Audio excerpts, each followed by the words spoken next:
Treatment চলছে ইলহামের। ঋতু ঈশিতার স্বামী নিষ্পাম পালা করে গিয়ে হসপিটালে থেকেছে। অবস্থার কিছুটা উন্নতি হয়েছে।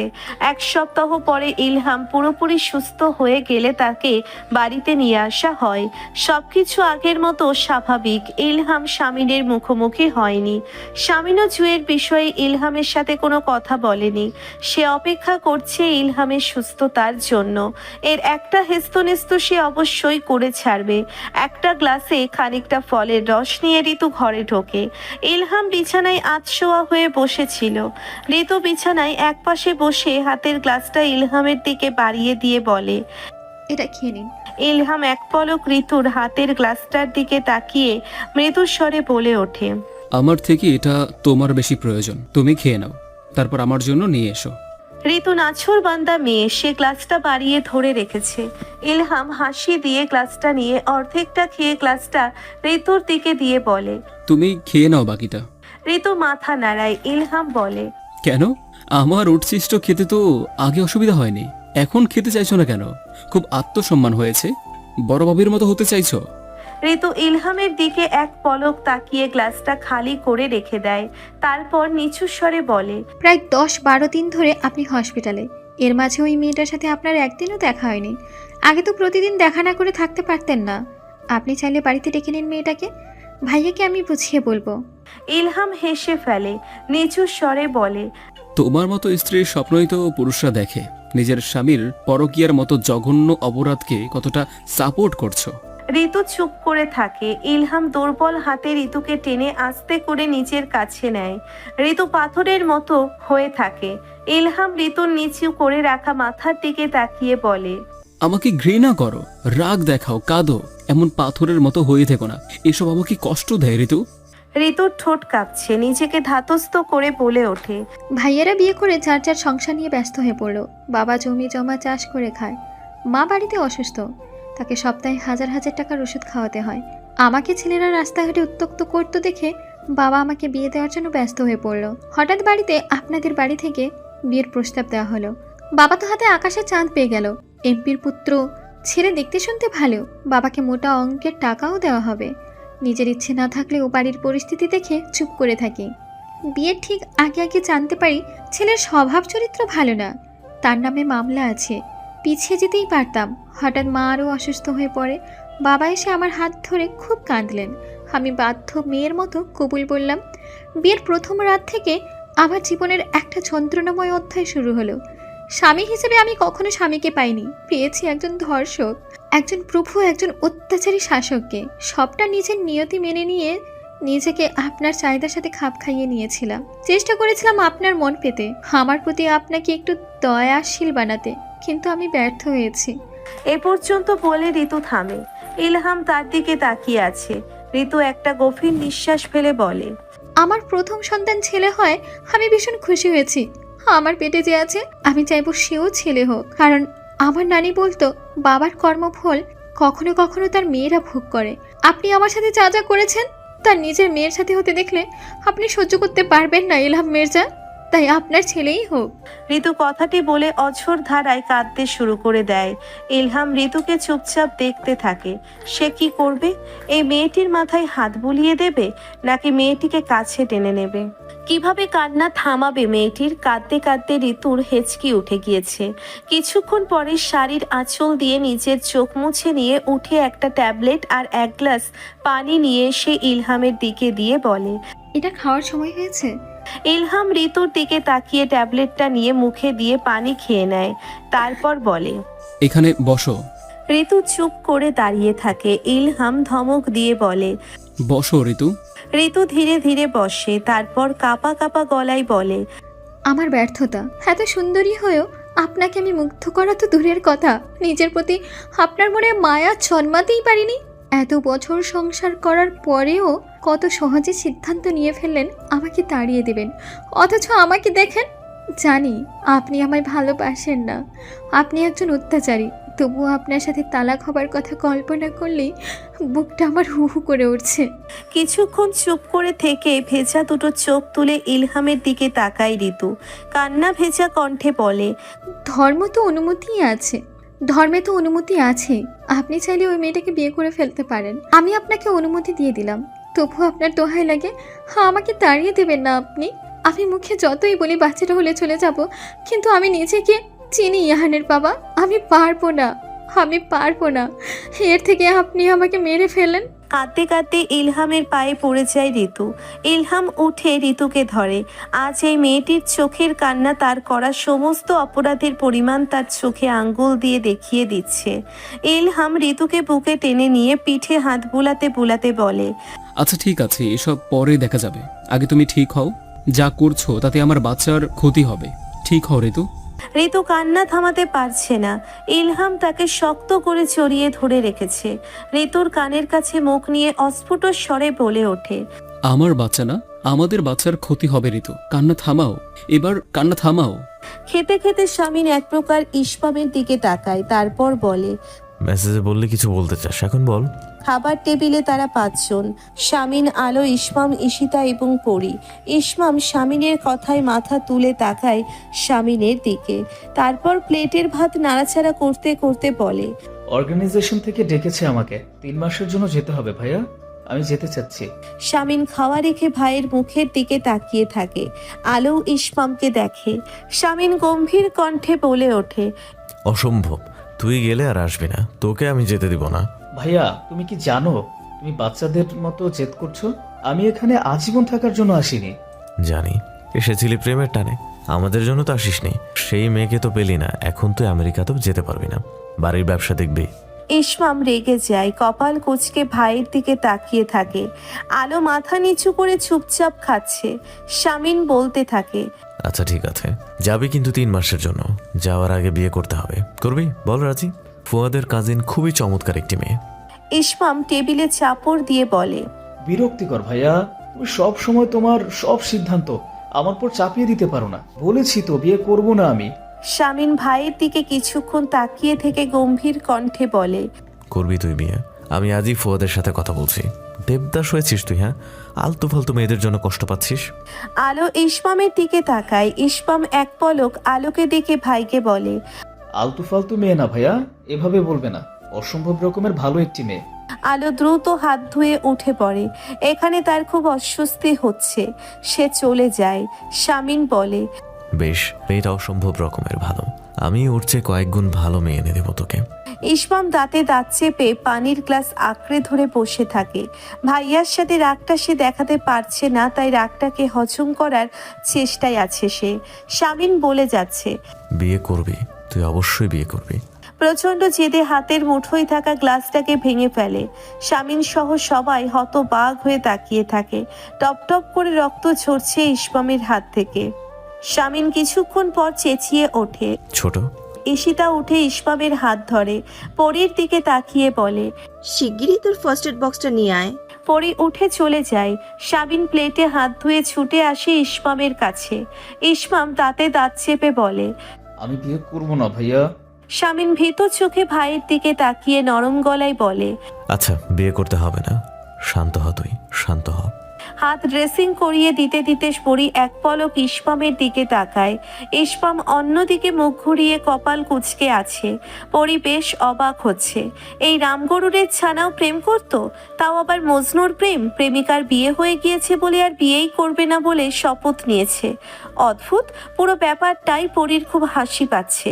যে মেয়েটা একে ছেড়ে দিয়েছে সে ভালো কাজই করেছে। এই লোকের সাথে বিয়ে হলে 2 দিন সংসার করতে পারবো কিনা সন্দেহ। বেশ করেছে মেয়েটা। তুমি হাসছো কেন? ইসমাম পরীর দিকে অবাক চোখে তাকিয়ে আছে। পরী থতমত খেয়ে ইসমামের দিকে তাকায়। ইসমাম গম্ভীর কণ্ঠে বলে, হাসছো কেন তুমি একা একা? কই না তো। পরী ইসমামের হাতে ব্যান্ডেজ করে দিতে দিতে বলে, আমি স্পষ্ট দেখলাম তুমি হাসছিলে। পরী উঠে দাঁড়ায়। ইসমাম বলে, তোমার মাথায় নির্ঘাত কোনো সমস্যা আছে, আজ একদম নিশ্চিত হলাম। পরী চুপচাপ তার ফার্স্ট এইড বক্স উঠিয়ে ঈশিতার ঘরের দিকে যায়। এই লোকটা কবে যে আমেরিকা যাবে কে জানে। ভয়ঙ্কর একটা লোক। জুয়ের নাম্বার থেকে অনবরত ফোন আসছে। ইলহাম কিছুক্ষণ চুপচাপ বসে থেকে ফোনটা রিসিভ করে।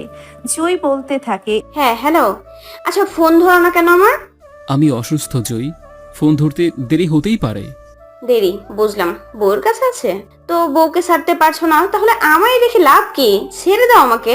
তুমি তোমার ওই হাড় হাবিতে বইয়ের বাচ্চাদের নিয়েই থাকো। ইলহাম কয়েক মুহূর্ত চুপ করে থাকে। জুই বলতে থাকে, সরি, রাগ উঠে গিয়েছিল তাই বললাম। আচ্ছা, তোমার ভাইয়ের সাথে সম্পত্তি নিয়ে আলোচনা করেছো? ইলহাম মৃদুস্বরে বলে, আমার সম্পত্তি দিয়ে তোমার কি? আমার কি মানে? কদিন পরে আমি তোমার ওয়াইফ হব, অবশ্যই আমার কিছু। কে বলেছে তুমি আমার ওয়াইফ হবে? ইলহাম ঠান্ডা গলায় বলে। জুই চেঁচিয়ে ওঠে, মানে? মানে আমি বিবাহিত, আমার একটা ছেলে আছে এবং আমার স্ত্রী আবারও সন্তান সম্ভবা। ইলহাম, তুমি এসব কি বলছো? কত দিনের সম্পর্ক আমাদের। ওটা সম্পর্ক নয়, অপরাধ। অপরাধ বয়ে বেড়ানো ঠিক না। ইলহাম, আচ্ছা ঠিক আছে, সাফ সাফ কথা বলি চলো। আমার সব অ্যাকাউন্ট ভাইয়া বন্ধ করে দিয়েছে। নিজের বউ বাচ্চা নিয়ে আমার তার ঘাড়ে উঠে খেতে হবে। এমত অবস্থায় তোমাকে যদি বিয়েও করি, তোমাকেও কিন্তু আমার মতো করে ভাইয়ার দয়ায় থাকতে হবে। বলো পারবে? আমার ভাইয়াকে তুমি চেনো, তুমি পারবে? চুপ করে থাকে। ইলহাম বাঁকা হাসি হাসে, তারপর বলে, তুমি হচ্ছ ভেসে আসা মেঘ জয়ী। আমার এখন আত্মহত্যা করতে ইচ্ছে করছে, এটা ভেবে যে আমি ঋতুর মতো একটা মেয়েকে ফেলে রেখে তোমার মতো স্বার্থপর মেয়ের মধ্যে শান্তি খুঁজতে গিয়েছিলাম। সারাদিন শুয়ে বসে থাকতে থাকতে শরীরটা আরো খারাপ হয়ে এলো। ফোনটা দূরে ছুঁড়ে মেরে ইলহাম বিছানা থেকে নামে। একটু হাঁটাহাঁটি করা প্রয়োজন। ঘর থেকে বেরিয়ে দোতলার লিভিং রুমে এসে সে দাঁড়িয়ে পড়ে। শামিন ইহানকে কোলে নিয়ে দেওয়ালের জয়নুল আবেদিনের পেইন্টিং নিয়ে বিশদ আলোচনা করছে ইহানের সাথে। মাথা ঘুরিয়ে ইলহামকে দেখতে পেয়ে সে কপাল কুঁচকে চলে যেতে নেয়। ইলহাম ভাইয়ের সামনে দাঁড়িয়ে পড়ে, মাথা নিচু করে ভাইয়ের হাত ধরে বলে, সরি ভাইয়া। শামিন ইলহামের দিকে তাকায়, তারপর গম্ভীর কণ্ঠে বলে, আমাকে সরি বলছিস কেন? আমি তোর বউ। ইলহাম চুপ করে থাকে। শামিন বলতে থাকে, তুই 24টা বিয়ে করলেও আমার কি? আমার কিছুই না। যে মেয়েটার কিছু, তার কাছে গিয়ে মাফ চা। কয়েক মুহূর্ত চুপ করে থেকে শামিন বলে ওঠে, এসব নাটক যদি সম্পত্তি পাওয়ার জন্য হয়, তাহলে জেনে রাখ কিচ্ছু পাবি না তুই। ইলহাম ভাইয়ের হাত ধরে বলে, লাগবে না আমার কিছু, আমার শুধু বউ বাচ্চা লাগবে, আর কিছুই লাগবে না। এটা কি? হাতের প্যাকেটটা ঘুরিয়ে ফিরিয়ে দেখতে থাকে ঈশিতা। শান্ত তার দিকে হাসি হাসি মুখ করে তাকিয়ে আছে। বলে, খুলে দেখো। ঈশিতা প্যাকেটটা খুলে বেশ অবাক হয়ে যায়। তার একটা পোর্ট্রেট বাঁধিয়ে রাখা। ঈশিতা চোখ বড় বড় করে বলে, কে করেছে? তুমি? না, আমারও তো সময় কোথায়। ঈশিতা এক পলক শান্তর দিকে তাকিয়ে হেসে ফেলে, তারপর বলে, খুব পছন্দ হয়েছে আমার। শান্ত ঈশিতার দিকে তাকিয়ে বলে, মনে হচ্ছে আমি কোনো অষ্টদোষীকে দেখছি। এত ফালতু একটা জিনিস দেখেও কেউ এভাবে মুগ্ধ হয়? অদ্ভুত মাথামোটা মেয়ে তুমি। আমার জায়গায় আজ একটা বাটপারের হাতে পড়লে এতদিনে নিজেকে আর খুঁজে পেতে না। ঈশিতা মুচকি হাসে, তারপর বলে, ঠিক তা না, আমার একটা চোখ আর একটা চোখ থেকে একটু ছোট, সেটা তুমি খেয়াল করেছো? অবাক হচ্ছি আসলে। শান্ত ঈশিতার কাছে এসে বলে, তাই নাকি? কই দেখি, আমি তো জানতাম না। আমি তো ভুল করে ভুলটা করে ফেলেছি। ঈশিতা বলে, একটা চোখ একটু বড় আর একটা একটু ছোট। গাড়ির হর্ন বাজার শব্দ হতেই চমকে ওঠে দুজন। পার্কের বেঞ্চিতে বসেছিল এতক্ষণ। ঈশিতা ঘুরে তাকাতেই দেখে শামিনের গাড়ি। লাফ দিয়ে উঠে দাঁড়ায় সে। শামিন গাড়ির জানালার কাঁচ নামিয়ে তাদের দিকে তাকিয়ে আছে। ঈশিতা কিছুক্ষণ পাথরের মূর্তি হয়ে দাঁড়িয়ে থেকে একটা ঢোক গিলে অস্ফুট স্বরে বলে ওঠে, আজকে আমি শেষ, তুমি এখান থেকে কেটে পড়ো। শান্ত ঈশিতার দিকে তাকিয়ে অবাক হয়ে বলে, কেন কেটে পড়বো কেন? পরিচিত আমরা, কথা বলতেই পারি। তুমি ভাইয়াকে চেনো? মারতে মারতে মেরেই ফেলবে তোমাকে। তুমি কেটে পড়ো, আমি কিছু একটা বুঝিয়ে বলে দেব। যাও। শান্ত যায় না। শামিন গাড়ি থেকে নেমে এসে ওদের সামনে দাঁড়ায়। এক পলক ঈশিতা এবং শান্তর দিকে তাকিয়ে শান্তকে বলে, তোমাকে ইহানকে পড়ানোর জন্য ঠিক করা হয়েছিল, ঈশিতাকে নয়। শান্ত মাথা নিচু করে দাঁড়িয়ে আছে। ঈশিতা আমতা আমতা করে বলে, ভাইয়া হঠাৎ দেখা হয়ে গেল তাই। হঠাৎ দেখা? তাও এই পার্কে? ভাইয়া, বাড়িতে চলো। শামিন খুবই ঠান্ডা গলায় বলে কথাটা। বাড়িতে এসে কিছুক্ষণ চুপ করে থেকে বোনের সাথে চেঁচামেচি শুরু করে দেয় শামিন। এমন উঁচু গলায় কখনো ভাইয়া তার সাথে কথা বলেনি, বকেনি। দোতলার লিভিং রুমে বসে ঈশিতা কাঁদছে।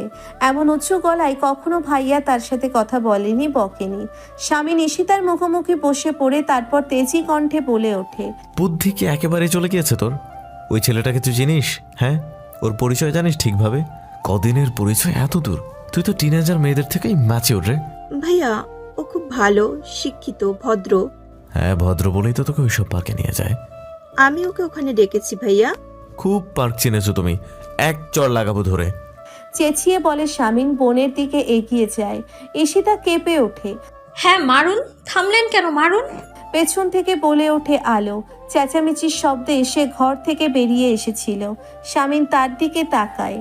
আলো বলতে থাকে, মারুন না, যেখানে যেখানে জোর খাটাতে পারবেন না তাদের সবাইকে মেরে দিন।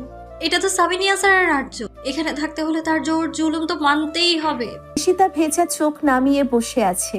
শামিন আলোর দিকে তাকিয়ে ঠান্ডা গলায় বলে, ভাই বোন কথা বলছি, তুমি ভাষণ না দিয়ে যাও এখান থেকে। লজ্জা করে না? এত বড় একটা মেয়ের গায়ে হাত তুলতে যাচ্ছিলেন ভাইয়ের অধিকারে। আমার বোন, আমি যা খুশি তাই করব।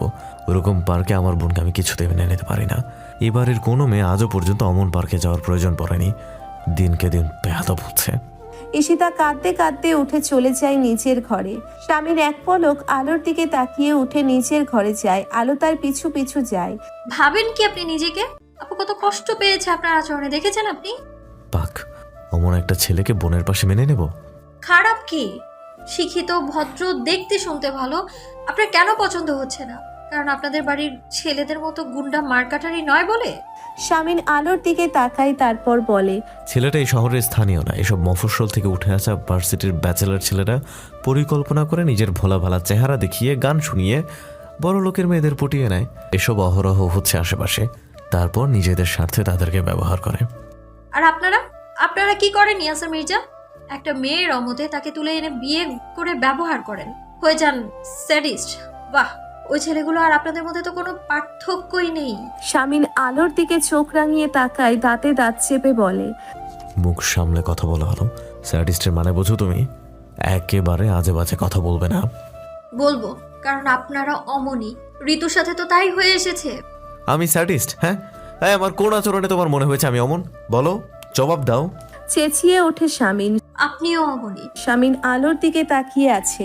তারপর আলোর দিকে এগিয়ে গিয়ে তার হাতের কনুই ধরে টেনে নিজের কাছে নিয়ে এসে দাঁত খিচিয়ে বলে, এই মাত্র যেটা বললে সেটা ফিরিয়ে নাও আলো। প্রথম এবং শেষবারের মতো বললাম। আলো শামিনের চোখে চোখ রেখে বলে, নেব না। আবারও বলবো, এই মির্জা বাড়ির ছেলেরা স্যাডিস্ট। ধৈর্যের বাঁধ ভেঙে গিয়েছে শামিনের। আলোকে এক ধাক্কায় বিছানায় ফেলে তেজি কণ্ঠে বলে, স্যাডিস্ট আমরা, তাই না? আলো মাথা ঘুরিয়ে তাকায় শামিনের দিকে। শামিন বলে, ঠিক আছে, আমি স্যাডিস্ট। স্যাডিস্ট কাকে বলে আমি তোমাকে বুঝিয়ে দিচ্ছি আলো। আলোর দিকে কয়েক মুহূর্ত তাকিয়ে থেকে শামিন গিয়ে ঘরের দরজা বন্ধ করে দেয়। আলো নিজেকে গুটিয়ে নেয়। শামিন ঘুরে আলোর দিকে তাকিয়ে কয়েক মুহূর্ত আলোকে দেখে একটা একটা করে শার্টের বোতাম খুলতে থাকে। শার্টটা খুলে দূরে ছুঁড়ে মেরে আলোর দিকে এগিয়ে যায়। বিছানায় আলোকে চেপে ধরে নিচু স্বরে কিন্তু গলার তেজ নিয়ে বলল, এবার বলো, সাহস থাকলে আবার ওই শব্দটা উচ্চারণ করো আলো। আলো অস্ফুট স্বরে বলে ওঠে, স্যাডিস্ট, আপনি স্যাডিস্ট। শামিন আলোকে দেখছে। মেয়েটা নিজেকে শামিনের থেকে ছাড়িয়ে নেওয়ার কোনো চেষ্টা করছে না। ঠিক একটা জড় বস্তুর মতো পড়ে আছে নিস্তেজ হয়ে। হঠাৎ করে তার চোখ বেয়ে দুফোঁটা তরল গড়িয়ে পড়ে। শামিনের বুকে সূক্ষ্ম যন্ত্রণা হয়। এভাবে সে কখনোই তার স্ত্রীকে পেতে চায় না। আলো এক প্রকার শামিনের দিকে তাকিয়ে বলে, থেমে গেলেন কেন? আমি তো কোনো বাধা দিচ্ছি না। এই সবই তো আপনাদের কাছে গুরুত্বপূর্ণ। তার জন্য যত্নবান স্বামী হবার নাটক করার তো কোনো দরকার ছিল না। জোর করে নিয়ে নিতেন। আচ্ছা, আপনাকে জোর করতে হবে না, আমি নিজেই দিচ্ছি। কথাটি বলে আলো কাঁপা কাঁপা হাতে বুকের উপর থেকে নিজের শাড়ির আঁচল ছড়িয়ে দেয়। শামিন আলোর হাত ধরে ফেলে। আলো শামিনের দিকে তাকিয়ে বলে, কোনোভাবেই না ইয়াসা মির্জা। না আমার সাথে ভালো স্বামী হবার নাটক করে, না আমাকে জোর জবরদস্তি করে। কোনোভাবেই আপনি আমার মন পাবেন না। অভিনন্দন আপনাকে। আপনি একটা মেয়ের শুধুমাত্র শরীরের দখলদারি হতে চলেছেন, মনের নয়। কথাটা বলে কান্নায় ভেঙে পড়ে আলো। তারপর বলে, কিচ্ছু ভুলিনি আমি। সেই দিনের সেই রাত আমার ভাইদের গলায় ছুরি ধরা, আমার বাবা হার্টের রোগী। কিছুদিন আগেই তার একটা অ্যাক্সিডেন্ট হয়েছিল, তাকে কষ্ট দেয়া, আমার মায়ের অসুস্থ হয়ে যাওয়া, আমায় কিডন্যাপ করা, কিচ্ছু ভুলিনি আমি। একটা গোটা রাত আমি ছটফট করেছি আতঙ্কে, এটা ভেবে যে অচেতন অবস্থায় আমার সাথে উল্টো পাল্টা কিছু হয়েছিল কিনা। নিজের সতীত্ব নিয়ে একটা মেয়ের অনুভূতি বোঝেন আপনি? আমি কখনো আপনাকে আমার মন দেব না, কোনো দিন আপনার প্রতি আমার অনুভূতি বদলাবে না। যা করতে চান করুন আপনি। এক নাগারে কথাগুলো বলে হাঁপাতে থাকে আলো। শামিন বেশ কিছুক্ষণ আলোর দিকে তাকিয়ে থেকে আলোর শাড়ির আঁচল তুলে দেয় তার বুকে, তারপর তাকে ছেড়ে ধীরে ধীরে উঠে বসে। আলো বিছানায় পড়ে থাকে চুপচাপ। শামিন উঠে নিজের শার্ট উঠিয়ে পরে নেয়। আলোর দিকে এক পলক তাকিয়ে বিছানার একপাশে বসে পড়ে সে 5 মিনিটের মতো চুপচাপ থেকে হঠাৎ বলে ওঠে, আর আর মাত্র 1 সপ্তাহ আছে, কিন্তু আমি হার মেনে নিলাম আলো। তুমি কাল সকালে বাড়ি চলে যাও, তোমাকে আমি মুক্তি দিলাম। অদ্রিতা, ইসমামের ডাকে আলো দাঁড়িয়ে পড়ে পিছনে ফিরে তাকায়। ইসমাম তার দিকে এগিয়ে এসে নিচু স্বরে বলে, সত্যি চলে যাচ্ছ? আলো কিছু সময় ইসমামের দিকে তাকিয়ে থেকে ম্লান হেসে বলে ওঠে। ভালো থেকো ইসমাম। ইসমাম তার দিকে তাকিয়ে আছে। আলো ঘুরে দাঁড়িয়ে হাঁটতে শুরু করে। ধীরে ধীরে সিঁড়ি বেয়ে নিচে নেমে আসে। তুমি চলে যাচ্ছ পচা মেয়ে? ইহান অবাক হয়ে তাকিয়ে দেখছে আলোকে। আলো ম্লান হেসে ইহানের দিকে এগিয়ে যায়। ইহানের মাথায় হাত রেখে নরম গলায় বলে, হ্যাঁ ভালো ছেলে, চলে যাচ্ছি আমি। আর কখনো আসবে না? না, কখনো না। দৃঢ়ভাবে বলে ওঠে আলো। স্বামীর মাথা তুলে আলোর দিকে তাকায়। নিচতলার লিভিং রুমে বাড়ির সবাই এসে জমায়েত হয়েছে। আলো ঘুরে ঘুরে সবাইকে এক পলক দেখে নেয়। ঋতু এগিয়ে গিয়ে নরম গলায় বলে, ভাবি, ভাইয়া অনেক ভালো মানুষ, একটা সুযোগ তো দিন তাকে নিজেকে প্রমাণ করার। অনুরোধ করছি আপনার কাছে। আলো শুকনো হাসি হেসে ঋতুর সে কথার জবাব না দিয়ে তার হাত দুটো ধরে। ঋতুর চোখে চোখ রেখে বলে, রাগের মাথায় তোমাকে প্রচুর কটু কথা শুনিয়েছি ঋতু, মাফ করে দিও। তুমি খুব ভালো একটা মেয়ে ঋতু, সবাইকে এত ভালোবাসা দিও না। একটু ভালো নিজেকেও বাসো কেমন? তুমি ভালো থেকো। তোমার পেটে যে আছে সে জন্মালে এই আগন্তুকের আদর দিও। ঋতু শুকনো মুখে তাকিয়ে আছে আলোর দিকে। আলো ঘুরে ঈশিতার দিকে তাকায়। ঈশিতা এসে আলোকে জড়িয়ে ধরে। আলো বলে, আমি তোমায় সত্যিই খুব মিস করবো আপু। ভাইয়ের প্রতি অভিমান থাকার পরেও ঈশিতা আলোর গাল দুটি ধরে আদুরে গলায় বলল, আর একটু কি ভাবা যেত না ভাবি? আলো বলে, ভাবি না ঈশিতা আপু, আমাকে আলো বলো তুমি। এমন সময় জামিল এসে শান্তিনীরের সদর দরজায় দাঁড়ায়। শামীম ধমকের সুরে বলে, তোকে এই শরীর নিয়ে আসতে বলছিলাম এখানে, হ্যাঁ? আসতে নিষেধ করি নাই? জামিল তার ইয়াসার ভাইয়ের কথায় জবাব না দিয়ে আলোর দিকে এগিয়ে আসে। আলো তার দিকে তাকিয়ে আছে। জামিল বলতে থাকে, ভাবি, সব কিছু তো আমার জন্য হয়েছে। আপনি আপনার জুতা খুলে আমাকে দুটো দেন। আপনার বাবা মাকেও দিতে বলবেন, কিন্তু আমার ভাইকে ছেড়ে দিয়েন না। ভাই আপনাকে সত্যি খুব ভালোবেসে ফেলেছে ভাবি, সে খুব কষ্ট পাচ্ছে। তাকে একবার সুযোগ দিন ভাবি। জামিল! চেঁচিয়ে ওঠে শামিন। আলো জামিনের থেকে চোখ সরিয়ে নেয়। লিভিং রুমে ইমতিয়াজ মির্জা এসে দাঁড়িয়েছে। আলো একবার ইমতিয়াজ মির্জার দিকে তাকিয়ে ইসমাম এবং ইলহামের দিকে তাকায়। তারপর ঘুরে শামিনের দিকে তাকিয়ে বলে, তালাকের ব্যাপারটা দ্রুত দেখবেন। শামিন আলোর দিকে এক পলক তাকিয়ে চোখ সরিয়ে নেয়। পাশ থেকে ফুয়াদ বলে, আলো একটা সুযোগ দাও বোন, সামিন খুব ভালোবাসে তোমাকে। আলো অস্ফুট স্বরে বলে, আপনার সাথে অনেক খারাপ ব্যাপার করেছি প্রথম দিন ভাইয়া, মাফ করে দিয়ে আমায়। ভালো থাকবেন। জামিল এসে আলোর পথ আগলে দাঁড়ায়। ভাবি, কথা তো শোনেন আমার। আমি ভাইয়ের অপরাধকে কোনো মতেই জাস্টিফাই করছি না ভাবি। সে অবশ্যই অপরাধ করেছে, কিন্তু এখন সে সত্যিই আপনাকে ভালোবাসে। একটু কনসিডার করেন ভাবি। আমার পথ ছাড়ুন জামিল ভাই। ঠান্ডা গলায় বলে আলো। শামিন জামিলের দিকে তাকিয়ে ধমকে ওঠে, পথ ছাড়ো জামিল, যেতে দে ওকে। জামিল শুকনো মুখে সরে দাঁড়ায়। আলো এগিয়ে যেতে থাকে সদর দরজার কাছে। পরি আর পোনা চাচা দাঁড়িয়ে আছে। আলো হেসে পরির গাল ছুঁয়ে পোনার দিকে তাকিয়ে বলল, ভালো থাকবেন পোনা চাচা। পোনা নরম গলায় বলল, থেকে যাও বড় বৌমা, সবটা দুর্ঘটনা হলেও তুমি একটা হীরা পেয়েছো মা, তাকে এভাবে পায়ে ঠেলে দিও না। আলো কিছু না বলে হাঁটতে থাকে। শামিন আলোর পিছু পিছু যায়। পর্চের নিচে এসে দাঁড়াতেই দেখে দলের ছেলেরা সবাই দাঁড়িয়ে আছে।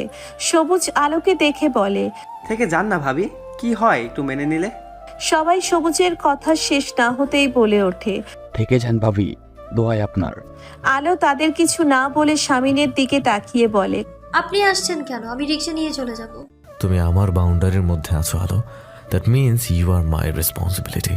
তোমাকে রাহাত দিয়ে আসবে আমার গাড়িতে।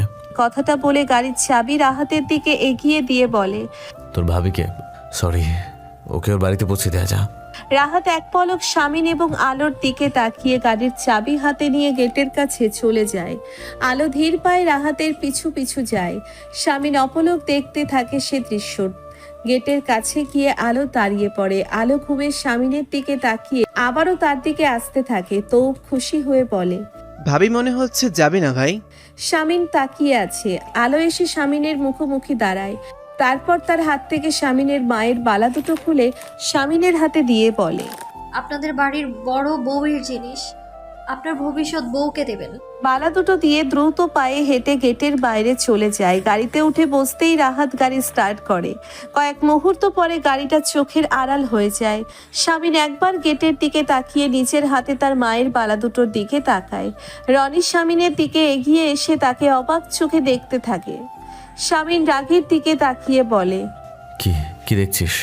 এত সহজে যেতে দিলেন ভাই? শামিন বাঁকা হাসি হাসে। তারপর আশেপাশে তাকিয়ে সবাইকে দেখতে থাকে। সবাই তার দিকে তাকিয়ে আছে। শামিন হাতের বালা দুটোর দিকে একবার তাকিয়ে রনিকে বলে ওঠে, বুঝলি রনি, তোর ভাবি কয়েকদিনের জন্য বাপের বাড়ি বেড়াতে গিয়েছে, ওকে কটা দিন দেখে রাখিস। ফুয়াদ অবাক হয়ে বলে। মানে? শামিন ফুয়াদের দিকে তাকিয়ে বলে, আমি সামিন ইয়াসার মির্জা, আমার বউকে আমি ছেড়ে দেবো? হ্যাঁ, ভাবলি কি করে তোরা? ধুর। সবাই মুখ চাওয়াচাওয়ি করতে থাকে। শামিন সবাইকে উপেক্ষা করে গা ছাড়া ভঙ্গিতে হেলে দুলে বাড়ির ভিতরে ঢুকে সোজা দোতলার সিঁড়ি বেয়ে নিজের ঘরে চলে যায়। লিভিং রুমে দাঁড়িয়ে থাকা সবাই একে অপরের মুখের দিকে তাকিয়ে আছে। ড্রাইভ করতে করতে রাহাত এক পলক মাথা ঘুরিয়ে আলোর দিকে তাকাচ্ছে।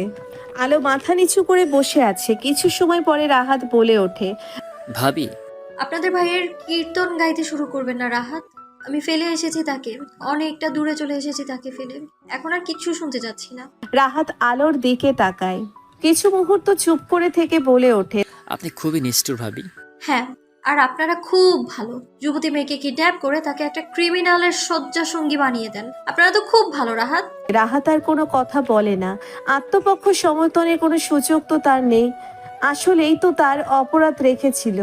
তবুও সে অস্ফুট স্বরে বলে ওঠে, ভাইয়ের চোখে আপনার জন্য শুধু ভালোবাসা না, সম্মান দেখেছি আমরা ভাবি। এত বছর ধরে ভাইকে দেখছি, কখনো কোনো মেয়ের জন্য এতটা উতলা হতে ভাইকে দেখিনি ভাবি। আপনাকে অনুরোধ করছি, আপনি ভাইয়ের কাছে ফিরে যান। গাড়ি থামান রাহাত, ঠান্ডা গলায় বলে আলো। রাহাত আলোর দিকে তাকিয়ে পড়ল। কেন ভাবি? আমাদের বাড়ি এসে গিয়েছে, আপনি কি দেখতে পাচ্ছেন না? রাহাত সামনের দিকে তাকিয়ে ব্রেক কষে দেয়। আলো রাহাতের দিকে তাকিয়ে ঠান্ডা গলায় বলে, আবার যদি কখনো নিজের প্রিয় ভাইয়ের জন্য কোনো মেয়েকে তুলে আনতে যান, তাহলে নিজের মা বোনের কথাটা একবার ভেবে নেবেন রাহাত। ভালো থাকবেন। আলো কথাটি বলে বাড়ির গেটের ভেতরে চলে যায়। রাহাত কিছুক্ষণ তাকিয়ে থেকে গাড়ি স্টার্ট করে। কলিং বেল টিপে চুপচাপ দাঁড়িয়ে থাকে আলো। আজান এসে দরজা খুলে চুপচাপ দাঁড়িয়ে থাকে কয়েক মুহূর্ত। তারপর একটা বিকট চিৎকার দেয়। রেহেনা ছুটে এসে থমকে দাঁড়িয়ে যায়। আলোর দিকে অবাক চোখে তাকিয়ে আছে। আলো মায়ের দিকে তাকিয়ে মৃদুস্বরে বলে, 1 সপ্তাহ পর ফেরার কথা ছিল। ইয়াসের মির্জা দয়া করে 1 সপ্তাহ আগেই আমায় ছেড়ে দিয়েছে মা। রেহেনা ছুটে এসে মেয়েকে জড়িয়ে ধরে। কিছুক্ষণ পরে আলোর মাকে ছেড়ে সোজা হেঁটে আতায়ুর আলমের ঘরে ঢোকে। আতায়ুর আলম মেয়েকে দেখতে পেয়ে অপলক তাকিয়ে থাকে মেয়ের দিকে। তার কোনো ভাবান্তর নেই। আলো দৌড়ে গিয়ে বাবার গালায় ঝাঁপিয়ে পড়ে। কিছুক্ষণ পরে ভেজা দুটো চোখ তুলে বাবার দিকে তাকিয়ে বলে, তোমার মেয়ে মুক্তি পেয়েছে আব্বু। ঘরে ঢুকে বিছানায় চিহ্ন হয়ে হাত পা ছড়িয়ে শুয়ে থাকে শামিন। কিছু সময় শূন্যে তাকিয়ে থেকে উঠে বসে বিছানার উপর থেকে তার মায়ের হাতের বালা দুটো তুলে নেয়। বেশ মানিয়েছিল আলোর হাতে বালা দুটো। অহংকারী তেজি মাথা মোটা গলাবাজি করা মেয়েটি ফেলে রেখে চলে গেলেন। বোকা মেয়েটা জানেই না এভাবে নিজের পরিচয় ফেলে রাখা যায় না। শামিন উঠে গিয়ে নিজের আলমারি খুলে একটা বক্স বের করে আনে। বক্সে কিছু গয়না ছিল যেগুলো আলোর মা আলোর জন্য গড়িয়েছিল। শামিন বালা দুটো সেই বক্সটাতে তুলে রাখে। এগুলো সব ওই তেজি মেয়েটার। আবার যখন শামিন তার বউকে এ বাড়িতে নিয়ে আসবে, সেগুলো ভালোবাসাবাসির রাতে এগুলো নিজের হাতে পরিয়ে দেবে তার বউকে। ফুয়াদকে দেখে শামিন ম্লান হেসে বক্সটা তুলে রাখে। ঘরে ঢুকে একটা চেয়ার টেনে বসে পড়ে ফুয়াদ। শামিনের দিকে তাকিয়ে বলে, কি চলছে মাথায়? কি করবি? সাধনা। হাসতে হাসতে বলে শামিন, তাতে যদি কাজ না হয়? তাহলে আবার তুলে আনবো, তারপর আবার চলে গেলে আবার সাধনা করব। তাতে কাজ না হলে আবার তুলে আনবো, তারপর আবার চলে গেলে আবার সাধনা করব, তাতেও কাজ না হলে আবার তুলে আনবো। থাম থাম থাম।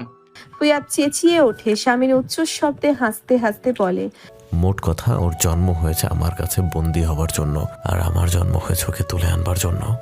তোর কাহিনী দিয়ে একটা দুর্দান্ত ড্রামা সিরিজ বানানো যাবে। লোকজন যেটা দেখে তোকে আর আলোকে গালাগাল দেবে তাদের মাথা খারাপ করার জন্য। স্বামীন হাসতে থাকে, তারপর হাসি থামিয়ে বলে, একটু গললো না আসিয়া, তুই ভাবতে পারিস কি দিয়ে হইছে ও? হাতের লোকমা তুলে মেয়ের সামনে ধরে মেয়ের দিকে তাকিয়ে থাকে রেহেনা। আলো হাত সরিয়ে দিয়ে বলে, ভালো লাগছে না খেতে আম্মু, নিয়ে যাও। আলোকে খুবই কাহিল দেখাচ্ছে।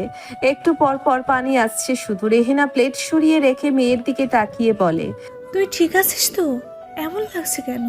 ও কিছু না আম্মু, কিছুটা দুর্বল লাগছে শুধু। আলো উঠে দাঁড়িয়ে বলে, ঘরে 1 কাপ লেবু চা দিয়ে যাবে আম্মু? রেহেনা মাথা নাড়ায়। আলো নিজের ঘরে চলে যায়।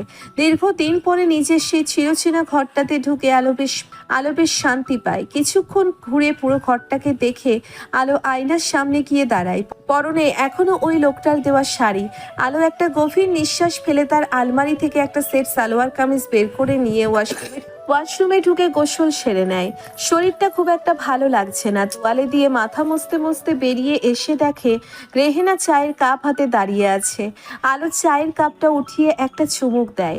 রেহেনা আমতা আমতা করে বলে, তখন তোর বাবার সামনে জিজ্ঞেস করতে পারিনি, তোকে এমন লাগছে কেন দেখতে? কেমন লাগছে? আলো তার মায়ের দিকে তাকিয়ে জিজ্ঞেস করে। রেহেনা নিচু স্বরে বলে, তোর এই মাসে পিরিয়ড হয়েছিল? কেন? না মানে পেটে বাচ্চা এলো কি না? আলো তার মায়ের দিকে কিছুক্ষণ তাকিয়ে থেকে চোখ সরিয়ে নিয়ে বলে, আমাদের মধ্যে এমন কিছুই হয়নি আম্মু। রেহেনা অবাক হয়ে মেয়ের মুখের দিকে তাকিয়ে থাকে। আলো নিচু স্বরে বলে, উনি কিছু করেনি আমার সাথে। বিয়ের 2 মাস হয়ে গিয়েছে, কিছুই হয়নি তোর সাথে? আলো নিচু স্বরে বলে। আলো না সূচক মাথা নাড়ায়। রেহেনা বেশ অবাক হয় কথাটি শুনে। ভাইয়া আসবো? আয়। ইসমাম ভেতরে ঢুকতেই শামিন উঠে বসে।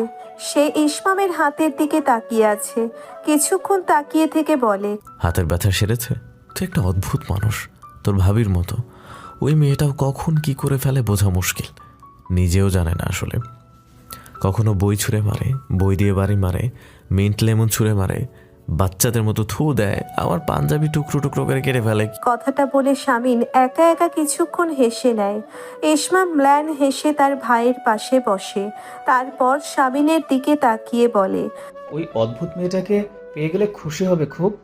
শামিন হাসি থামিয়ে মাথা নিচু করে বলে, সবকিছু পেয়ে গিয়েছি এমন অনুভূতি হবে। ইসমাম চুপ করে তার ভাইয়াকে দেখে। তারপর বলে, আমি চলে যাচ্ছি ভাইয়া। সবাই চলে যাচ্ছিস? যাবেই তো। আমি সবাইকে জোর জবরদস্তি করি, খারাপ মানুষ না আমি। ইসমাম ভাইকে দেখে। শামিনের কণ্ঠে এক রাশ হতাশা। চুপচাপ মাথা নিচু করে বসে আছে সে। ইসমাম পাশে বসে তার ভাইয়ের দিকে তাকিয়ে থাকে। মোট 16,306 টাকা। পঞ্চমবারের মতো টাকাগুলো গুনে নেয় আলো। বরাবর সে টাকা পয়সা গুনতে অদক্ষ।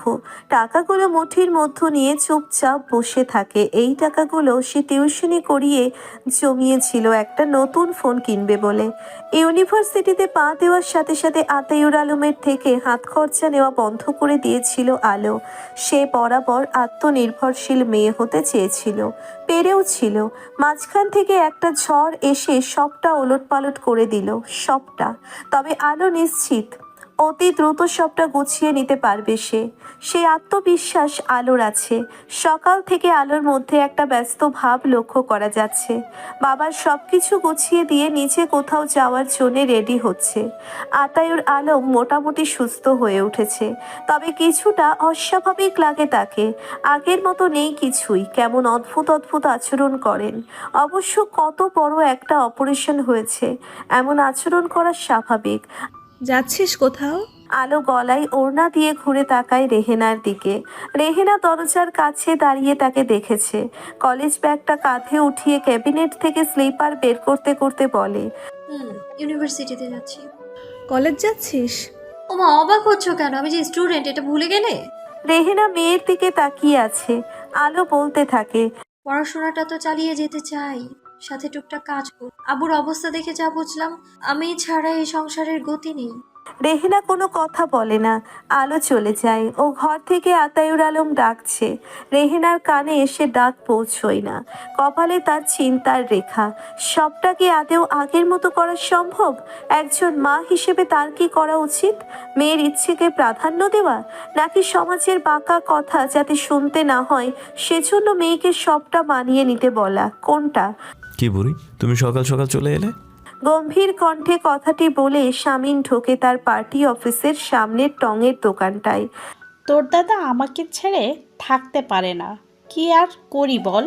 শামিন মৃদু হেসে একটা বেঞ্চিতে বসে পড়ে। তার সামনে রয়েছে প্রায় 70 বছর বয়সী দুজন বৃদ্ধ এবং বৃদ্ধা।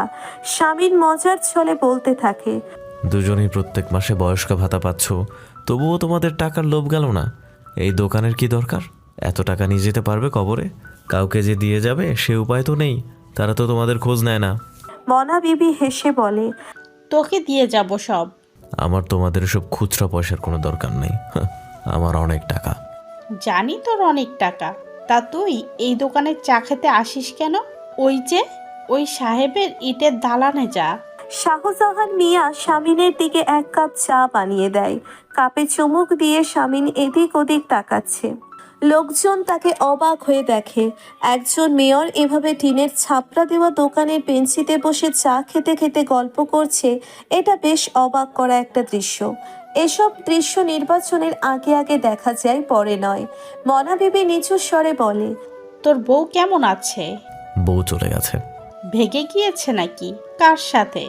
ভেগে যায়নি, চোখের সামনে থেকে গুটি গুটি পায়ে হেঁটে বাপের বাড়ি চলে গিয়েছে। রাগ করে? কি করেছিস? অনেক কিছু, তোমরা বুঝবে না। তোর মতন মানিকের উপর রাগ করে চলে যায়? কেমন মেয়ে মানুষ! অদ্ভুত মেয়ে মানুষ দাদি, অদ্ভুত মেয়ে মানুষ। শামিন চায়ের বিল মিটিয়ে দিয়ে উঠে দাঁড়ায়। এলোমেলো ভাবে হেঁটে অফিসের গেট দিয়ে ঢোকে। আজ একটা মানববন্ধন আছে প্রেস ক্লাবের সামনে।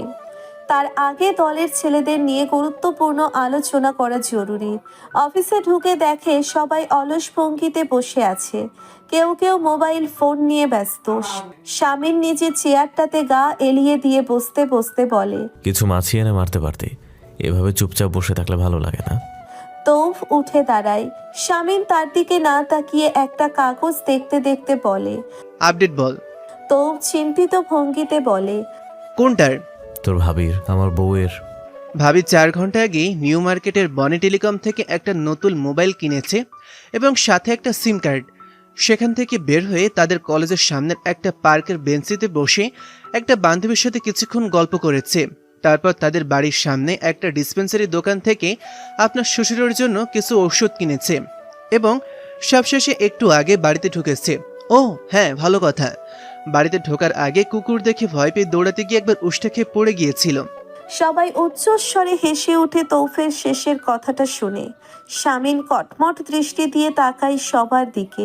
সবাই চুপ হয়ে যায়। তৌফ বলতে থাকে, তার পরনে ছিল লাল রঙের সালোয়ার কামিজ, মুখটা ছিল শুকনো, দেখে মনে হচ্ছে সকালে নাস্তা করেনি। শামিন তৌফের কথায় তার দিকে তাকিয়ে বলে, বাহ, তুই তো একেবারে ফাটিয়ে দিয়েছিস রে। এবার আমার বউয়ের নাম্বারটা এনে দে। তৌফ তৎক্ষণাৎ তার ফোনটা বের করে শামিনের দিকে এগিয়ে দিয়ে দাঁতের পাটি মেলে বলে, কাছাকাছি করি না ভাই। 2 মিনিট বইয়ের দিকে তাকিয়ে থেকে বইটা বিছানার উপরে ছুঁড়ে মারে আলো। সবকিছু তার কাছে নতুন মনে হচ্ছে। কোথা থেকে শুরু করবে ভেবেই হিমশিম খেয়ে যাচ্ছে। এই ইয়ারের ফার্স্ট ইনক্রুজ এক্সামটাই দিতে পারল না সে। মার্কসটা না পেলে মুশকিল। কিছুক্ষণ বইয়ের দিকে তাকিয়ে থেকে বিছানায় গিয়ে শুয়ে পড়ে। মাথাটা বেশ ব্যথা করছে, এখন এমনিতেও পড়া হতো না, তার চেয়ে একটু ঘুমিয়ে নিলে ভালো হয়। বসার ঘর থেকে পাশের বাড়ির 2 জন ভদ্রমহিলার গলার আওয়াজ শোনা যাচ্ছে। এনিয়ে বিনিয়ে আলোর ব্যাপারে আলোর মায়ের কাছে বলছে তারা। জানতে চাচ্ছে আলো কদিনের জন্য এসেছে। বিরক্তিতে আলো কপাল কুঁচকে ফেলে। ইচ্ছে করছে ভদ্র ভাষায় কিছু কটু কথা শুনিয়ে বাড়ি থেকে বের করে দিতে, কিন্তু আলো তাতে দাঁত চেপে বসে থাকে। একেবারে ডিভোর্স পেপারে সাইন করে সবাইকে মাইকিং করে জানিয়ে দেবে সে। এখন কিছু দিনের অপেক্ষা। ঘুম পাচ্ছে খুব। প্রায় ঘুমিয়েও গিয়েছিল। হঠাৎ ফোনে রিংটোন বেজে ওঠে। আলো বেশ অবাক হয়। তাকে কে ফোন দেবে? কেউ তো তার নতুন নাম্বার জানেই না। রং নাম্বার ভেবে প্রথমবার ফোনটা রিসিভ করে না সে। দ্বিতীয়বারের সময় ফোনটা রিসিভ করে কানে ধরে বলে, হ্যালো, কে বলছেন? স্বামীনের হৃদস্পন্দন বেড়ে গিয়েছে তার কাঙ্ক্ষিত নারী কণ্ঠটি শুনে। কণ্ঠে সেই চিরাচরিত তেজ, এমনভাবে হ্যালো বলছে পুরো শহর শুনতে পেয়েছে বোধহয়। কিছু মুহূর্ত সময় নিয়ে সে বলে ওঠে, হ্যালো। আলোর হাত কেঁপে ওঠে। ফোনটা কানের সাথে চেপে ধরে কিছুটা সময় সে নেয়, তারপর বলে, কে বলছেন? আমি তোমার সেই লোক আসিয়া। আলো নিশ্চুপ হয়ে যায়। স্বামীন বলতে থাকে, কেমন আছো? আপনি আমার নাম্বার পেয়েছেন কি করে? স্বামীন হেসে ফেলে, হাসি থামিয়ে বলে, কেন বাচ্চাদের মতো প্রশ্ন করছো আলো? তোমার ফোন নাম্বার পাওয়া কি কোনো ব্যাপার আমার কাছে? কি চাই আপনার? আবার কি? আপাতত কিছুক্ষণ কথা বলতে চাই। ইয়াসার মির্জা। হ্যাঁ বলো। আলো একটা গভীর নিঃশ্বাস ফেলে বলে, আপনার লোকজন আমায় ফলো করে, আপনি মাঝরাতে ফোন দিয়ে বিরক্ত করেন, এর মানেটা কি? আপনি কি ভুলে গিয়েছেন সবটা শেষ হয়ে গিয়েছে? কিছুক্ষণ চুপ করে থেকে বাঁকা হেসে বলে, শেষ হয়নি আসিয়া, সবটা শুরু হতে যাচ্ছে। মানে অপেক্ষা করো, ধীরে ধীরে বুঝতে পারবে। তোমার মতো মাথা মোটা মেয়ের ধীরে ধীরে বোঝাই ভালো। চরিত্রের দিক থেকে আপনি শুধু ক্রিমিনাল না, একটা নির্লজ্জ মানুষও আপনি জানেন। জানি, আমি নির্লজ্জ আর তুমি তেরা। একজন তেরা মানুষকে কাবু করতে একজন নির্লজ্জ মানুষ দরকার পৃথিবীতে। আমরা একেবারে পারফেক্ট কম্বিনেশন আসিয়া। আজ আবার নতুন সিম কার্ড? 2 দিন আগেও তো নিলি। ঘন ঘন সিম কার্ড চেঞ্জ করছিস কেন? হিয়া আলোর দিকে তাকিয়ে আছে। আলো ফোনটা ব্যাগে ভরে থমথমে মুখ নিয়ে বলে, একটা অসভ্য নির্লজ্জ লোক খুব বিরক্ত করে, অনেক বেশি বেহায় আসে। তোর দুলাভাইকে বল, মেয়েদের বউকে ডিস্টার্ব করে। কত বড় সাহস, মেয়েরে ঠ্যাং ভেঙে দিও। আলো শুকনো মুখে হিয়ার দিকে তাকিয়ে থাকে। হিয়াকে বলে দেবে সেই লোকটা ইয়াসার মির্জা নিজেই। হিয়া কথা বলতে বলতে হাঁটতে শুরু করে। আলো গুটি গুটি পায়ে হিয়ার পিছু পিছু হাঁটে। কণ্ঠে অভিযোগের সুর তুলে হিয়া বলে ওঠে, একটাবার আমাদের জানাতে পারলি না ভাইয়ার কথা? বেশ অবাক হয়েছি তোর আর ইয়াসান ভাইয়ার বিয়ের কথা শুনে। মানে হুট করে কিভাবে? বলছিস না কেন কিছু? আলো আমতা আমতা করে বলে, ওসব বাদ দে, পড়ার কথা বল। অনেক দূর এগিয়ে গিয়েছিস তাই না তোরা? আচ্ছা, শ্রাবণী কেন আসে না? ওর কি বিয়ে হয়ে গিয়েছে? হিয়া মুখ মলিন করে বলে, আর বলিস না, অনেক ঝামেলার মধ্যে আছে ও। ওদের বাড়ি প্লাস দোকান ঘরটা দখলের চেষ্টা চলছে। ওর বাবা ছুটোছুটি করে অসুস্থ হয়ে পড়েছে, সবটা ওকেই দেখতে হচ্ছে। আলো অবাক হয়ে বলে, পুলিশ কি করছে? পুলিশের কাছে যায়নি? টাকা দিয়ে আইন কিনে নিয়েছে দখলদাররা, কিছু করার নেই। ওদের মাথার ওপর শক্ত কোনো হাতও নেই। আতাউল আঙ্কেল যে কিছু করবে, সে তো 2 মাস ধরে আঙ্কেল অসুস্থতার জন্য গুটিয়ে নিয়েছে নিজেকে এই সব ঝুট ঝামেলা থেকে। আলো মাথা নিচু করে শুনতে থাকে হিয়ার কথা। কিছুটা অন্যমনস্ক হয়ে গিয়েছে সে বাবার কথা শুনতেই। এই আলো, এই। হিয়া আলোকে ধাক্কা দেয়। আলোর ঘোর কেটে যেতেই বলেই সাড়া দেয়। হিয়া বলে, কি ভাবছিলি? কিছু না, বল। শ্রাবণীর কথা বলছিলাম। আচ্ছা আলো, তোকে একটা কথা বলতে চাই, কিছু মনে করবি না তো? না, মনে করব কেন, বল। হিয়া আমতা আমতা করে বলে, তুই ইয়াসান ভাইয়াকে বলে দেখবি যাতে সে শ্রাবণীদের বিষয়টা একটু দেখে দেয়। আমি নিশ্চিত সে দেখলেই হবে। হিয়ার কণ্ঠে অনুরোধের সুর। আলো অবাক চোখে হিয়ার দিকে তাকিয়ে আছে। কিছু সময় পরে বলে, আমি? হ্যাঁ তুই বউ, তাই ভাইয়া তোর কথা গুরুত্ব দিয়ে দেখবে। শ্রাবণীর বাবা অসুস্থ শরীর নিয়ে যেতে চেয়েছিল ভাইয়ের কাছে শুনেছি। প্লিজ তুই একটু দেখ, প্লিজ প্লিজ প্লিজ। হিয়া আলোর হাত ধরে ফেলে। আলো ঘামতে থাকে। সে কিভাবে ওই লোকটার কাছে অনুরোধ করবে? কিভাবে? আমরা কত দ্রুত বড় হয়ে গেলাম, তাই না ছোট? ড্রাইভ করতে করতে শামিন ইসমামের দিকে তাকিয়ে বলে কথাটা। ইসমাম মাথা নিচু করে বসে আছে। নরম গলায় বলে, তোমার কণ্ঠে আমার প্রতি রাগ ভাইয়া। তুমি শুধু শুধু রাগ করছো। আমি ফিরে আসবো। শামিন ম্লান হাসে, তারপর বলে, রাগ? আমার তো উল্টোটা মনে হচ্ছে ছোট। আমার তো তোর প্রতিটা আচরণে মনে হচ্ছে তুই কোনো কারণে আমার উপর রেগে আছিস, অথবা আমি তোকে কষ্ট দিয়েছি। ইসমাম ভাইয়ের দিকে তাকায়, স্টিয়ারিং এর ওপর রাখা শামিনের বাম হাতের ওপর আলতো করে ছুঁয়ে দিয়ে বলে, ধুর, তুমি বেশি বেশি ভাবো ভাইয়া। তুই সবসময় অন্যায় কাজ পছন্দ করিস। আলোর বিষয়টা নিয়ে তুই আমার উপর রাগ। আমি জেদের বসে সবসময় ঝামেলা করি বলে। ইসমাম চুপ করে থাকে, তারপর বলে ওঠে, ঝামেলা করো, আবার সবটা ঠিকঠাকও তো করে নাও, তাই রাগ নেই। আপনার নাম? অদ্রিতা আলো। লোকটা বাতাসের বেগে আলোর নামটা লিখে ফেলে রেজিস্টার খাতায়, তারপর আলোর দিকে তাকিয়ে বলে। বিবাহিতা? অজান্তেই আলোর মুখ থেকে বেরিয়ে যায় কথাটা। জি। তৎক্ষণাৎ আলো নিজেকে শুধরে নিয়ে বলে, জি না। একবার জি আরেকবার জি না মানে কি? পেছন থেকে হিয়া বলে, বিবাহিতা ও অবিবাহিতা। আসলে কয়দিনের জন্য বাপের বাড়ি বেড়াতে গিয়েছে, তাই সব খেয়ে বসে আছে। কথাটি বলেই দুষ্টুমির ছলে আলোর মাথায় গাঁটটা মেরে দেয় সে। লোকটা একটা ফর্মে আলোর নাম ঠিকানা তুলতে থাকে, তারপর বলে, স্বামীর নাম? আলো ঘামছে, হিয়াটা তাকে বিপদে ফেলে দিয়েছে। সে আমতা আমতা করে বলে, বাবার নাম দিলে কি সমস্যা? স্বামীর নাম সামিন ইয়াসান মির্জা, এই শহরের মেয়র সামিন ইয়াসান মির্জা। হিয়া বলে দেয় দ্রুত। লোকটা হা হয়ে আলোর দিকে দীর্ঘ সময় ধরে তাকিয়ে থাকে। ইয়াসার মির্জার বউ এসেছে তাদের কাছে। আলোকে খুঁটিয়ে খুঁটিয়ে দেখে বলে ওঠে, তোমাকে খুব চেনা চেনা লাগছে, কোথায় যেন দেখেছি। খুব ফেমাস মেয়ে, চেনা চেনা লাগতেই পারে। যেখানে যায় নিজের রকচটা স্বভাবের জন্য একটা ঝামেলা বাঁধিয়ে আসে। কিছুদিন আগে টিভিতেও উঠেছিল। আপনি তাড়াতাড়ি ফর্মটা দিন আঙ্কেল, অফিস তো বন্ধ হয়ে যাবে। লোকটা আমতা আমতা করে বলে। ইয়াসার মির্জার বউ এসেছে স্টুডেন্ট লোনের জন্য অ্যাপ্লাই করতে। আলো লোকটার দিকে স্থির দৃষ্টি দেয়, তারপর স্বাভাবিক গলায় বলে, কেন? আমার জন্য নিষেধ আছে রাষ্ট্র থেকে? আমাকে লোন দেওয়া যাবে না? ঠিক তা না, আপনার স্বামীর তো অনেক টাকা। হিয়া বলে ওঠে, প্রবলেম কি আঙ্কেল? স্বামীর টাকা তো কি হয়েছে? একটা মেয়ে নিজের চেষ্টায় স্বাবলম্বী হতে চাইলে সে পারে না? জানেন, আমার বান্ধবীর খুব আত্মসম্মান, আর এই জন্যই তো ইয়াসার ভাইয়া ওকে পছন্দ করেছে। ওর মতো মেয়ে হয় না। তুই চুপ করবি? হিয়াকে থামিয়ে দিয়ে আলো লোকটার দিকে তাকায়, তারপর নরম গলায় বলে, আঙ্কেল প্লিজ, খুব দরকার আমার টাকাটা। লোকটা মৃদু হাসে, তারপর কাগজপত্রগুলো আলোর দিকে এগিয়ে দিতে দিতে বলে, তোমাকে খুব পছন্দ হয়েছে মেয়ে, আমি তোমার কথাটা মাথায় রাখবো। স্বামীনের দিকে একবার ঘুরে তাকিয়ে তৌফ দলের কাছে এসে চুপচাপ বসে পড়ে।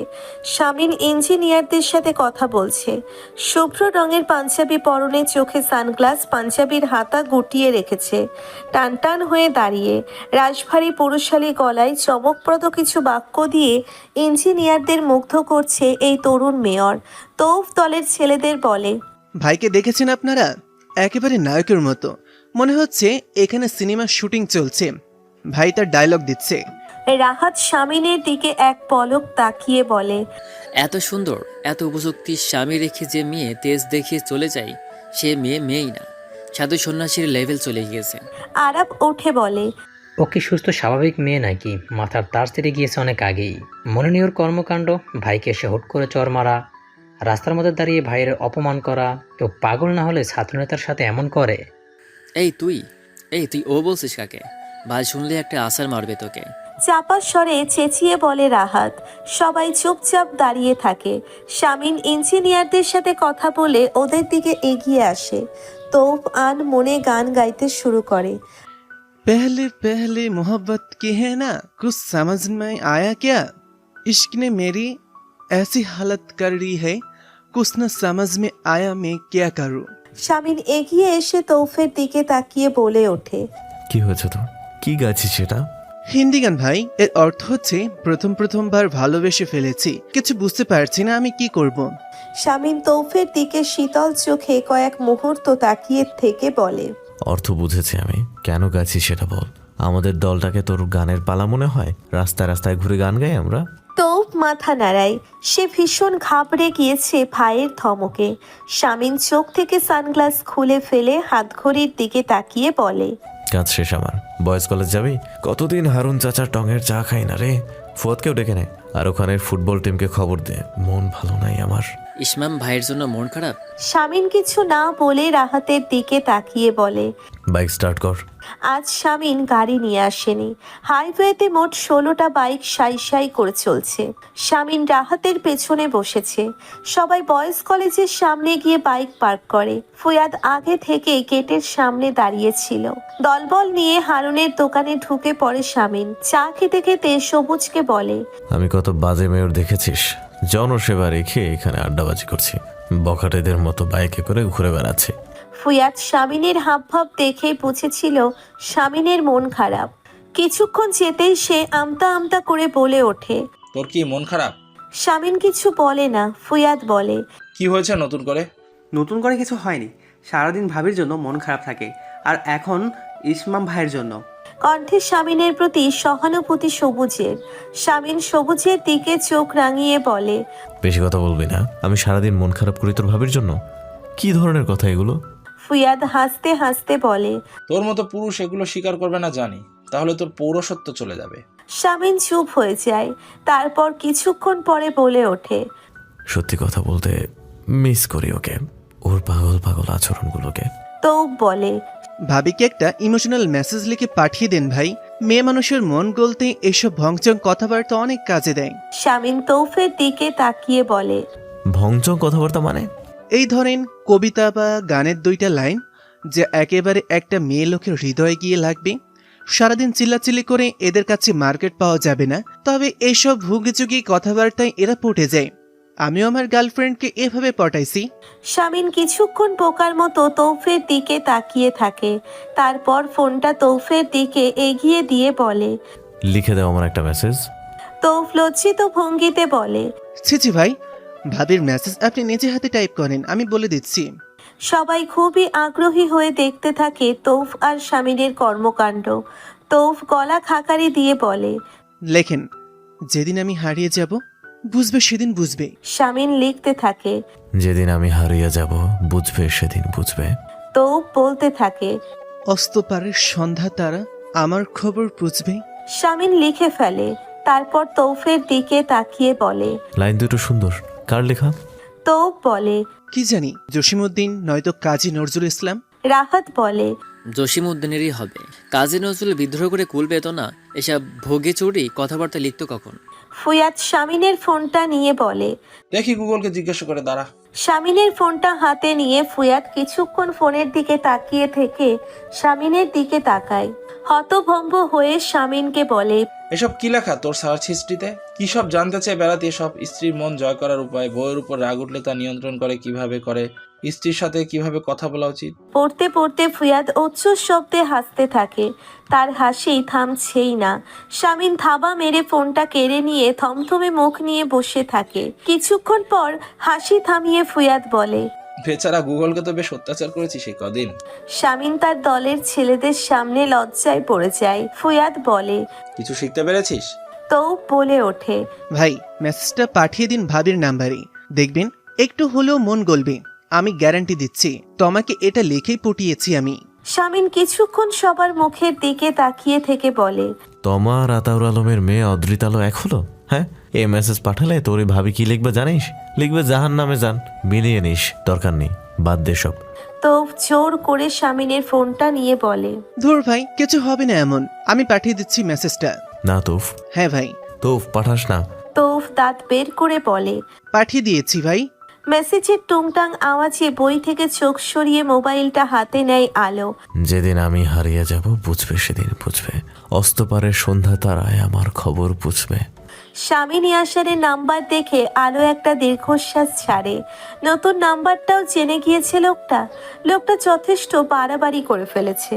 আর কত সিম কার্ড চেঞ্জ করবে আলো? মেসেজটার দিকে কিছুক্ষণ তাকিয়ে থেকে আলো তার উত্তর টাইপ করতে থাকে।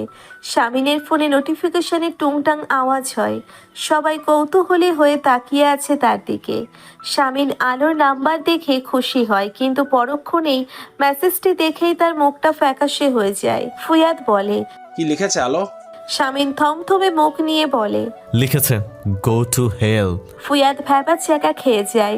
অবশ্য সে জানতো আলো এমন কিছুই বলবে, তো বলে ওঠে।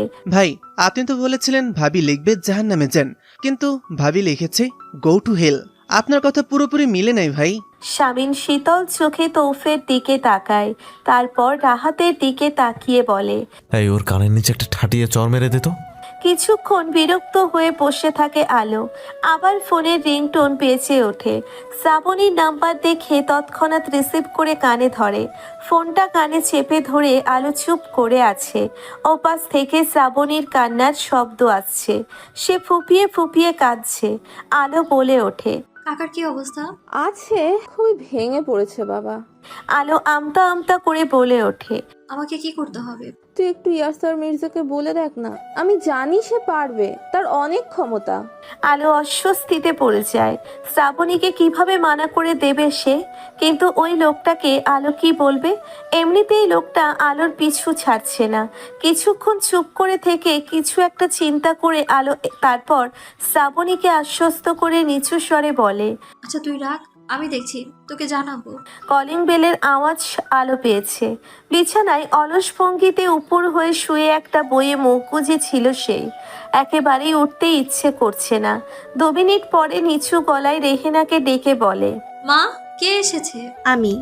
ঈশিতার গলার আওয়াজ পেয়ে আলো হকচকিয়ে উঠে বসে মাথা ঘুরিয়ে তাকায়। আলোর ঘরের বাইরে দাঁড়িয়ে আছে ঈশিতা। তার মুখ হাসি হাসি। বিছানা থেকে ওড়নাটা তুলে গলায় পেঁচিয়ে ঈশিতার দিকে ছুটে যায় আলো। ঈশিতার হাত ধরে আনন্দিত গলায় বলে। তুমি? খুব কষ্ট করে খুঁজে বের করলাম তোমাদের বাড়ি। আলো ঈশিতাকে টেনে এনে নিজের বিছানায় বসিয়ে দেয়। ঈশিতা আলোকে কয়েক মুহূর্ত দেখে বলে। সালোয়ার কামিজে তোমাকে ভালো লাগে না ভাবি? আলো ঈশিতার দিকে কিছু সময় তাকিয়ে থেকে নিচু স্বরে বলে। ভাবি ডেকো না আমায়। ঈশিতা হাই তুলে বলে। ডিভোর্স না হওয়া পর্যন্ত তো রাখতেই পারি। আলো বিছানার একপাশে বসে ঈশিতার দিকে তাকিয়ে বলে। ঋতু কেমন আছে? খুব একটা ভালো নেই, সারাদিন বমি হতে থাকে। তোমাদের দুজনকে খুব মিস করি। আদেও করো, মনে তো হয় না আমার। আলো ম্লান হাসে। ঈশিতা বলতে থাকে। আর কাউকে করো না? আর কাউকে করার কথা আপু? কেন এইসব অযৌক্তিক কথা বলছো? ঈশিতা চুপ করে থাকে। আলো বলে। এভাবে এইসো মাঝে মাঝে, আমার ভালো লাগবে। ঈশিতা আলোর কথার জবাব না দিয়ে বলে। বাড়িটা একেবারে আগের মতো হয়ে গিয়েছে। তুমি চলে এসেছো, ইসমামও আমেরিকা চলে গিয়েছে। আবার সেই আগের রূপ, সময় কাটে না আমার। তাই খুঁজতে খুঁজতে তোমার কাছে এলাম। ইসমাম চলে গিয়েছে? আলো জানতে চায়। ঈশিতা মাথা নাড়িয়ে বলে। গত পরশু। আলো আর কথা বাড়ায় না, প্রসঙ্গ পাল্টে বলে। শান্ত ভাইয়া কেমন আছে? ভালো। সব ঠিক আছে? আর কিছু বলেছে তোমাকে তোমার ওই গুণধর ভাইয়া? ঈশিতা মাথা নাড়িয়ে বলে। ভাইয়া আমার সাথে কথা বলে না সেই দিনের পর থেকে। হুট করে ব্রেক কষে দিয়ে হাত মুষ্টিবদ্ধ করে ফেলে শামিন। কিছুক্ষণ সামনের দিকে তাকিয়ে থেকে গাড়ি থেকে নেমে দাঁড়ায়। সাগর তার নিজের গাড়িতে হেলান দিয়ে দাঁড়িয়ে আছে। শামিন এগিয়ে গিয়ে দাঁত খিচিয়ে সাগরকে কুৎসিত একটা গালি দেয়। সাগর মুচকি হেসে বলে। মেয়রের মুখে এসব গালি মানায় না। সর এখান থেকে, এটা তোর বাপের রাস্তা না। ধমকে ওঠে শামিন। সাগর হেসে ফেলে, বলে। কোনটা আমার বাপের তা আমি ভালো করেই জানি। শুনলাম তোর বউ চলে গিয়েছে বাপের বাড়ি। এত তাড়াতাড়ি কিভাবে চলে গেল? শালা, ওর সাথে আসল জিনিস নেই নাকি? কথাটা বলে খিক করে হাসতে থাকে সাগর। শামিন শীতল চোখে সাগরের দিকে তাকিয়ে থাকে। সাগর হাসি থামিয়ে বলে। সমস্যা নেই, আমার কাছে পাঠিয়ে দিবি। তুই আর আমি তো একই। শামিন সাগরের কলার ধরে চেঁচিয়ে ওঠে। একেবারে জিপ টেনে ছিঁড়ে ফেলবো বাস্টার্ড। সাগর শামিনের হাত ছাড়িয়ে দিয়ে বলে। 2 কোটি টাকা উসুল করবো আমি তোর থেকে, যেভাবেই হোক। ইয়াসার মির্জা কয়েক মুহূর্ত চুপ করে থেকে বলে। অবশ্য তোর বউকে আমার কাছে দিলে একটু চিন্তা ভাবনা করে দেখতাম। কথাটি বলে সাগর শেষ না করতেই শামিন সাগরের নাক বরাবর একটা ঘুষি মেরে দেয়। সাগর নাক চেপে ধরে মাথা ঘুরিয়ে শামিনের দিকে তাকিয়ে হাসতে থাকে। শামিন দৃঢ়ভাবে বলে। তোর সাথে কথা অপচয় করে লাভ নেই। আমি খেপে গেলে এই দেশে ভিক্ষা করে খেতে পারবি না, শুধু এই কথাটা মাথায় রাখিস। শামিন গাড়িতে গিয়ে উঠে বসে গাড়ি স্টার্ট করে, তারপর গাড়ি ঘুরিয়ে চলে যায়। মেজাজ যথেষ্ট বিগড়ে রয়েছে তার। পার্টি অফিসের সামনে গাড়ি থামিয়ে হন্তদন্ত হয়ে ভেতরে ঢোকে। ছেলেরা তার দিকে অবাক হয়ে তাকিয়ে আছে। যেদিন শামিনের মেজাজ গরম থাকে সবাই খুব ভয়ে ভয়ে থাকে। আজ সম্ভবত সেই দিন। কোনো কথা বললেও দুবার ভেবে কথা বলতে হবে আজ। শামিন ইয়াসেরের পার্টি অফিসের সামনে সিএনজি থামে। আলো তার দুই পাশে বসে থাকা হিয়া এবং শ্রাবণের দিকে তাকায়। তারা শুকনো মুখে আলোর দিকেই তাকিয়ে আছে। আলো বেশ ঘাবড়ে আছে। সারাদিন যাকে সে তুলোধনা করে এখন কিনা তার কাছেই হেল্প চাইতে এসেছে সে।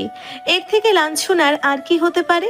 সিএনজির ভাড়া মিটিয়ে তিনজন নেমে পড়ে। ধীর পায়ে হেঁটে ইয়াসার মির্জার পার্টি অফিসের গেটের ভিতরে প্রবেশ করে এদিক ওদিকে তাকায়। রাহাত চুপচাপ বসেছিল। সে আলোকে খেয়াল করেনি, মাথা নিচু করে ফোনে কিছু দেখছিল। রাহাত? অবাক হয়ে রাহাত মাথা তুলে তাকায়। আলোকে দেখে তার মুখ হাঁ হয়ে গিয়েছে। আলো কিছু সময় চুপ করে থেকে বলে, আপনার ভাইয়ের সাথে দরকার ছিল, তার একটা অ্যাপয়েন্টমেন্ট পেতে পারি? রাহাত উঠে দাঁড়িয়ে যায়। বাকি ছেলেরা সবাই মুখ চাওয়াচাওয়ি করছে। হতভম্ব ভাব কাটিয়ে রাহাত বলে ওঠে, ভাই আপনার জন্য অল টাইম ফ্রি, চলুন আমার সাথে ভাই।